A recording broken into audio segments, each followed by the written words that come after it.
Hold then, go home, be merry, give consent to marry Paris. Tomorrow night look that thou lie alone, let not thy nurse lie with thee in thy chamber. Take thou this vial, being then in bed, and this distilled liquor drink thou off, when presently through all thy veins shall run a cold and drowsy humour. Each part shall stiff and stark and cold appear like death, and in this borrowed likeness of shrunk death thou shalt remain 42 hours, and then awake, as from a pleasant sleep. Now, when the bridegroom in the morning comes to rouse thee from thy bed, there thou art, dead.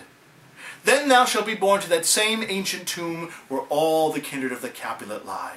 Now shall Romeo, by my letters, know our drift, and hither shall he come. And that very night shall he bear thee hence to Mantua, and this shall free thee of thy present shame. If no inconstant toy nor womanish fear abate thy valour in the acting it.